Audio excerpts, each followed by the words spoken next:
Welcome everyone to Things Around 8.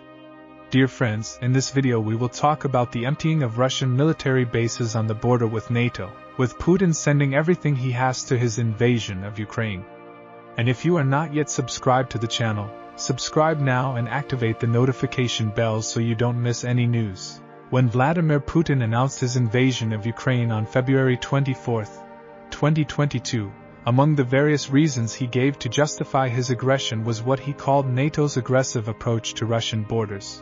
According to Putin, in the final phase of the Soviet Union, NATO had given assurances to Mikhail Gorbachev that it would not accept new members in Eastern Europe, an allegation that Gorbachev himself denied in an interview, a few years before his death, with the former Soviet premier saying that never, at any time, did the alliance make such a promise, and that no agreement or treaty was ever signed to that effect.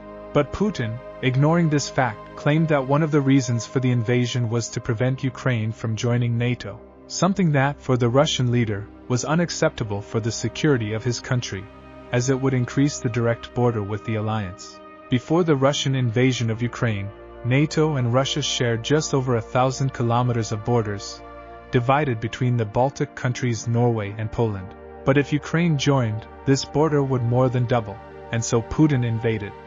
This invasion generated a veritable geopolitical tsunami across Europe, leading many neutral and non-aligned countries, such as Finland, which had a policy of neutrality since 1945, and Sweden, which had been neutral since 1815, to profoundly rethink these policies.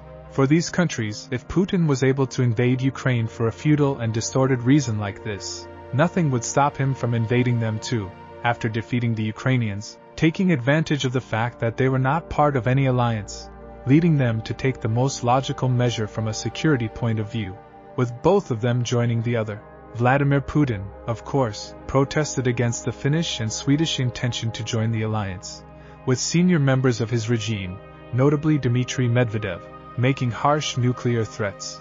Putin even stated that he would double the Russian military presence on the border with Finland in response to its entry into NATO, something that came to fruition on April 4, 2023, more than doubling the direct border of the alliance with Russia. In other words, exactly what Putin said he would not allow in Ukraine happened in Finland. Shortly after Finland's entry and in the months that followed during the negotiations for Sweden's entry, Russia made numerous threats. But, as we know, at no time did he attack, limiting himself to hybrid warfare actions, mainly involving the throwing of illegal migrants towards the Finnish border. As time went by, Putin's aggressive rhetoric against Finland was reduced. And so, although Putin allegedly invaded Ukraine to prevent the border between NATO and Russia from doubling, he limited himself to grunts and grimaces when, precisely, this happened in Finland. And despite the repeated and forceful threats of war and the promise to double the Russian military presence in the region, what happened was exactly the opposite, with dozens of satellite images showing the emptying of Russian military bases, not only along the border with Finland, but throughout Russian territory, with the only exception being in the capital, Moscow, the only region in all of Russia where military bases have not been emptied.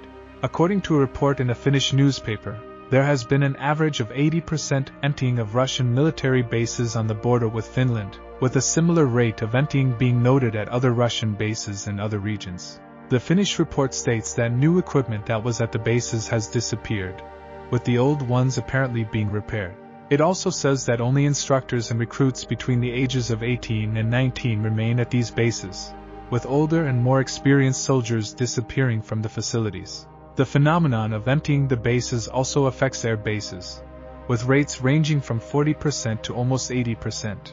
Dozens of photos were compared, some taken before the Russian invasion, others taken between 2022 and 2023, and the most recent now in 2024.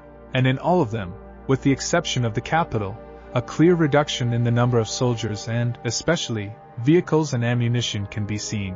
According to the Finnish newspaper, all these soldiers and all that material could only have gone to one place, Ukraine.